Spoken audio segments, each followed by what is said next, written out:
జై శ్రీరామ్. గృహలక్ష్మి ఇంటికి సౌభాగ్యలక్ష్మి. మనం చేయాల్సిన నియమాలు ప్రతిరోజు చాలామంది అనుకుంటుంటాం, మా ఇంట్లో ఆర్థికంగా బాగుండాలి, ఆరోగ్యంగా ఉండాలి, కొన్ని ఫైనాన్షియల్గా డిస్టర్బెన్సెస్ ఉన్నాయి, ఇబ్బందులు ఎదుర్కొంటున్నాం అనుకుంటాం.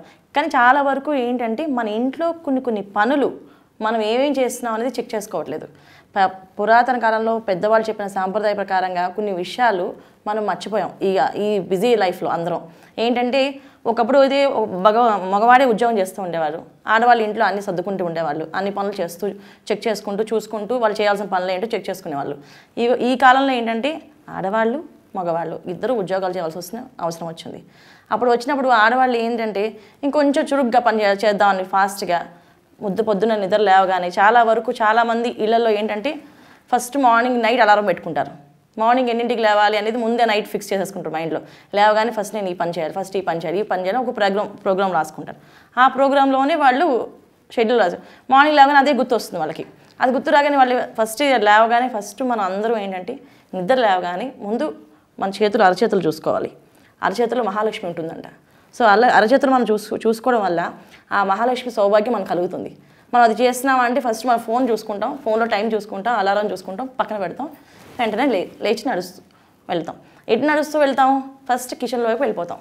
జనరల్గా అందరికీ 99% ఏంటంటే ఆడవాళ్ళు ఇప్పుడున్న పరిస్థితుల్లో కాలం టైము వాళ్ళకి అలా ఉండడం వల్ల ఏంటంటే కిచెన్లోకి వెళ్ళడం అలవాటు. ఎందుకంటే అమ్మ టైం అయిపోయింది, అర్జెంటుగా బాక్స్లో పెట్టాలి, అర్జెంటుగా మనం ఆఫీస్కి వెళ్ళాలి, రెడీ అవ్వాలి అనే ఉద్దేశంతో కిచెన్లోకి వెళ్తాం.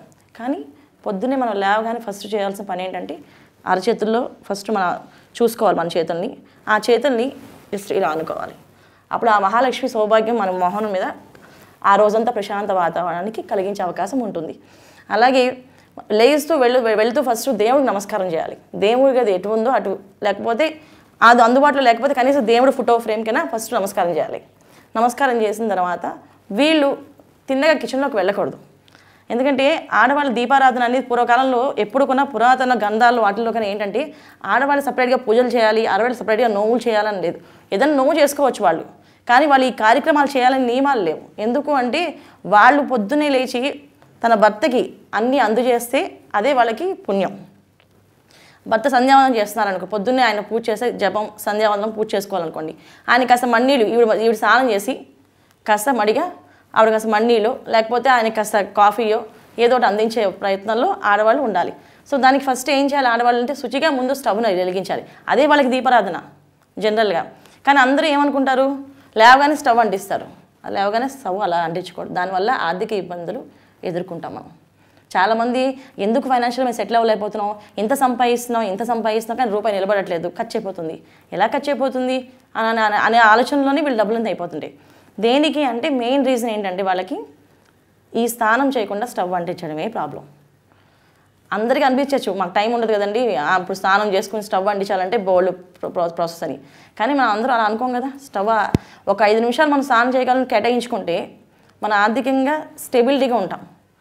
ఫస్ట్ మనం శుచిగా ఆ వెలిగించిన అగ్నిదేవుని నమస్కారం చేయడం వల్ల ఆ అగ్ని ఒక ఆనందం, మనకి ఆయన దగ్గర ఉండే పదార్థం అనేది రుచిగా తయారవుతుంది. ఇప్పుడు మన శుభ్రమైన బట్టలతో ఇప్పుడు ఎవరైనా మన ఇంటికి గెస్ట్లు వచ్చారనుకోండి, వాళ్ళకి మనం అశుభ్రంగా కనిపిస్తామా, అయ్యో కూర్చొని చెప్పి మనం గబగబా లోపలికి వెళ్ళి డ్రెస్ చేంజ్ చేసుకున్నామో లేకపోతే మార్చుకొని వస్తుంటాం. ఎందుకు? వాళ్ళ ముందు మనకి ఒక మర్యాద కాపాడుకోవాలి, బాగుండదు అలా ఉండడం, కనిపించకూడదు అని ఉద్దేశమే కదా. మరి భగవంతుడి విషయంలో కొన్న అగ్నిదేవుడు ఆయన అక్కడ మంచిగా వంట రుచిగా రావాలంటే ఆయన అనుగ్రహం ఉంటేనే ఆ రుచిగా వస్తుంది. అక్కడ ఆ చేసే పదార్థం మనకి ఆరోగ్యాన్ని ఇస్తుంది. ఇప్పుడు ఆరోగ్య సమస్యలు ఎందుకు వస్తాయి? ఎవరికైనా ఆహారం సరిగా నియమాలు పాటించకపోవడం వల్ల వస్తుంది ఆరోగ్య సమస్యలు. అంతేకాని వేరే విషయంలో ఆరోగ్య సమస్యలు వస్తాయి రావు. దేనికోసం అని అంటే ఇక్కడ చేయవలసిన పని నియమం ఏంటంటే మనం స్నానం చేసి స్టవ్ ఉంటించాలి. అది ఫస్ట్ చేయవలసిన పని. అది చేసినారే చెక్ చేసుకోండి. చాలామంది వాళ్ళ రోజున మేము స్నానం చేసి స్టవ్ అంటిస్తున్నాం, అయినా మాకు ఆర్థిక ఇబ్బందులు పడుతున్నాం, మేము స్నానం చేయకుండా ఏ పని వంటింట్లోకి వెళ్ళాం చాలామంది ఆడవాళ్ళు అనుకుంటారు. అవును, చాలామంది ఆడవాళ్ళు ఏంటంటే స్నానం చేసిన తర్వాత చాలా వరకు ఏంటంటే తలని విరగబోసుకుంటారు. తల కొన విరగబోసుకోకూడదు. ఇది కొన శాస్త్రం ఉంది, శాస్త్ర ప్రమాణం ఉంది. తల విరగబోసుకొని పనులు చేయడం వల్ల ఇంట్లో ఆ పని పరిపక్వత రాదు. దానివల్ల ఇబ్బందులు, మళ్ళీ ఆర్థిక ఇబ్బందులు ఉంటాయి. భర్తకి జుట్టు విరగబోసిన ఎదురు కనబడకూడదు. భర్త లేవగానే భార్యని చూస్తారు కదా, చూసినప్పుడు ఆయనకి కాఫీ ఇస్తూ మనం జుట్టు విరగబోసుకుంటునో లేకపోతే జుట్టు నుంచి నీరు కారుతూనో వారికి కంటికి కనబడకూడదు. దానివల్ల అరిష్టం ఇంట్లో. అది కూడా మనం చెక్ చేసుకోవాల పాయింట్ అది. సో ఎప్పుడైనా స్నానం చేస్తే దాని తలని ముడి వేసుకోవాలి. అందుకే చాలామంది పూర్వకాలంలో మనం చాలా సినిమాల్లో కొన్ని చూపిస్తుంటారు, ఆడవాళ్ళ కింద ముడి వేసుకుంటారు. ఎందుకంటే నీరు ఆ కింద నుంచి కూడా కింద పడకూడదు. అది ఇంట్లో ఆ చుక్క నీరు ఇంట్లో పడితే అది అరిష్టానికి సంబంధించింది. ఇప్పుడు ఒక దేవతా శక్తి ఇంట్లో ఉండాలి అంటే ప్రేతశక్తి ఉండకూడదు. ప్రేతశక్తి ఉండే అవకాశాలు ఎక్కువ ఎందుకు వస్తాయంటే ఈ జుట్టు విరగబోసుకుంటే ఆ ప్రేతశక్తి ప్రేతగణాల వల్ల ఇబ్బందులు వచ్చే అవకాశం ఉంటుంది. అందువల్ల స్నానం చేసిన తర్వాత తలని ముడి వేసుకోవాలి, లేదా కనీసం జడ వేసుకోవాలి. అవి కుదరదని చాలా చిన్న హెయిర్ అండి మాకు కష్టము, మేము అది కొంచెం చేయలేమని అంటే ఇలా తీసి ఇప్పుడు చాలా వరకు మనకి బజార్లో దొరుకుతున్నాయి క్లిప్స్, ప్లక్కర్స్ అని చెప్పేసి. అవి ఏదో ఒకటి పెట్టుకోవాలి తప్ప జుట్టు విరగబోసుకొని కనిపించకూడదు. అది కూడా ఆర్థిక ఇబ్బందికి ఒక కారణం. ఇంకా జనరల్గా పిల్లలు మాట వినట్లేదు ఏంటి, ఇంట్లో అన్ని పనులు చేసినా ఏ పనులు చేసినా పిల్లలకి ఇబ్బందులు వస్తున్నాయి, పిల్లలు ఎదుర్కొంటున్నారంటే ఫస్ట్ మనం దీపారాధన దేవుడి దగ్గర ఫస్ట్ చేయాలి. ఎంత బిజీ ఉన్నా దీపం స్టవ్ అంటించి మనకి ఏం కావాల్సిన కార్యక్రమం చేసుకుని నెక్స్ట్ వెళ్ళాల్సిన దీపం ఏంటంటే దేవుడి దగ్గర వెలిగించాలి. ఫస్ట్ దీపం అగ్నిదేవుడు ఆగ్నేయంలోనే వెలిగించాలి ఆడవాళ్ళు వెళ్ళి, అది శాస్త్ర ప్రమాణం. రెండో దీపం ఎక్కడంటే దేవుడి దగ్గర వెలిగించాలి, వెలిగిస్తే ఆ ఇంట్లో లక్ష్మి నిలబడుతుంది. ఇది ఆర్థికంగా ఇబ్బందులు ఎదుర్కొంటున్నాం. ఇంకా ఇవన్నీ చేస్తున్నాం, మేము ఇంట్లోనే ఉంటాం, మా వారు ఆఫీస్కి వెళ్తాను, నేను ఇంట్లో ఉంటాను, నేను మాత్రం ఇంట్లో అన్ని పూజలు చేస్తే నాకు కలిసి రావట్లేదు. ఇక్కడ కలిసి రావట్లేదు అని అంటే చిన్న విషయం అమ్మ, ఏమి అనుకోకండి, మన ఎవరిని విమర్శించట్లేదు. ఆడవాళ్ళు జనరల్గా ఒక వస్త్రంతో పూజ చేయకూడదు, ఏక వస్త్రంతో పూజ చేయకూడదు. చాలామంది ఏంటంటే మనం ఇంట్లో వాడుకునే నైటీలు లాంటివి కొని వేసుకొని పూజలు చేస్తుంటాం, ఇంట్లోనే ఉంటాం కదా బయటికి వెళ్ళాం కదా అని చెప్పేసి.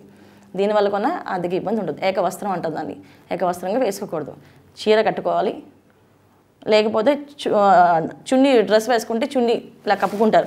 చాలామంది బెంగాలీస్లో వాటిల్లో మార్వాడీస్ వాళ్ళందరిలో కూడా చాలామంది బయటికి గుళ్ళకి వచ్చినప్పుడు వాళ్ళు డ్రెస్సులు వేసుకున్నా వాళ్ళ తల మీద వస్త్రం కప్పుకుంటారు, ఎందుకంటే అది 3 వస్త్రాల కింద వస్తుందని చెప్పేసి.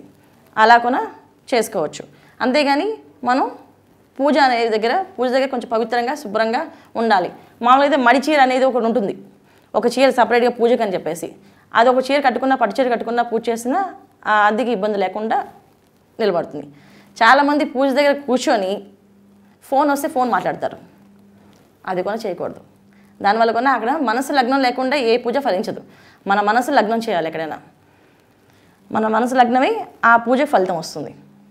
సో ఇది కూడా ఆర్థిక ఇబ్బందులకి ఒక కారణం. చాలామందికి ఇంకొక విషయం ఏంటంటే ఇవాళ రోజుల్లో కాలంలో ఏంటంటే ఫోన్లు చూసుకుంటూ లైఫ్ వెళ్తున్నాం అంటే వెళ్తున్నా బాయ్ అని చెప్పడం అలవాటు అయిపోయింది. అలా కాదు, వెళ్ళొస్తాను అని చెప్తే భార్య చెప్పాల్సింది ఏంటంటే క్షేమంగా వెళ్ళి లాభంగా రండి అని ఎదురు రావాలి ఆవిడ. ఆ ఇంటికి అది సౌభాగ్యం. ఎందుకంటే వెళ్ళిన భర్తకి అన్ని పనులు విజయవంతంగా కావాలి అంటే ఈవిడ మహాలక్ష్మిలాగా ఆవిడ ఎదురు వస్తేనే ఆ పని సవ్యంగా అవుతుంది. ఈవిడ మహాలక్ష్మిగా ఉండాలి. ఇవాళ రోజున ఆవిడ మహాలక్ష్మిగా ఆవిడ ఉండాలంటే పనులు అవ్వండి, బోల్డ్ పనులు ఉంటాయి ఇంట్లో. నేను ఆఫీస్కి వెళ్ళాలి, ఆయన ఆఫీస్కి వెళ్ళి, ఇద్దరు ఆఫీస్కి వెళ్ళాలి. ఒక్క నిమిషం మీరు ముందు ఒక అడుగు ముందు ఉండి ఆయనకి ఎదురొచ్చి మీరు వెళ్ళండి అని చెప్పేసి ఆవిడ చేతితో ₹1 ఒక ₹10 ఎంతో కొంత చేతికి ఇచ్చి పంపించడం వల్ల ఆ ధనం నిలబడుతుంది. ఎందుకంటే ఆడవాళ్ళకి సౌభాగ్యం లక్షణాలు చాలా ఎక్కువగా ఉన్నాయి. అందుకే పూర్వకాలంలో కార్యేషు దాసి, కరణేషు మంత్రి, స్నేహేషు రంభ, భోజేషు మాత, రూపేషు లక్ష్మి.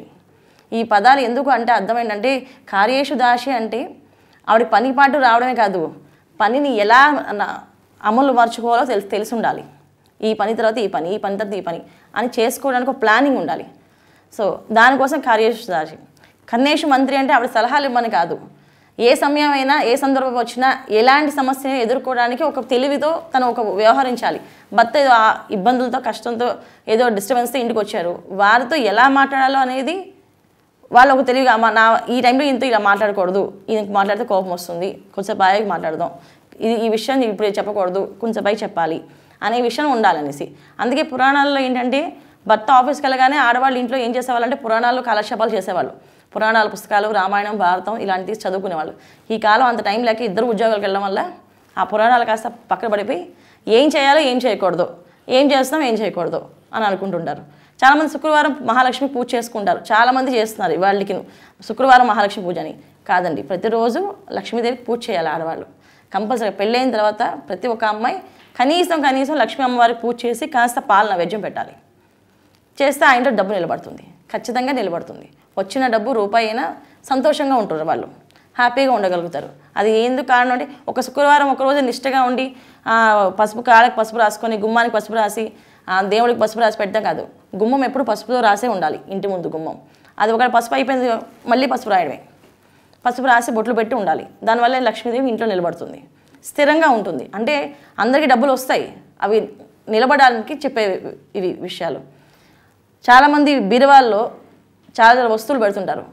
బుధవారం పూట ప్రతిరోజు తులసమ్మ వారి ఆకులు మగవాళ్ళతో కోయించాలి. అంటే ఆడవాళ్ళు కోయకూడదండి తులసి దళాలు, ఓన్లీ మగవాళ్ళు మాత్రం కోయాలి. భర్త బుధవారం రోజున ఆయన చేతితో కోయించుకొని ఆ తులసి దళాలు అమ్మవారి దగ్గర పెట్టి లక్ష్మీ అష్టోత్తరం చేసి ఆ తులసి దళాలు తీసుకెళ్ళి మనం డబ్బులు పెట్టుకునే బీరువాలో ఆ ప్లేస్లో ఆ తులసి దళాలు ఉంచండి అయితే ఆ డబ్బు అక్కడ నిలబడుతుంది. ఇది మన సౌభాగ్య లక్ష్మి ఉండాల్సిన లక్షణాలు. జై శ్రీరామ్.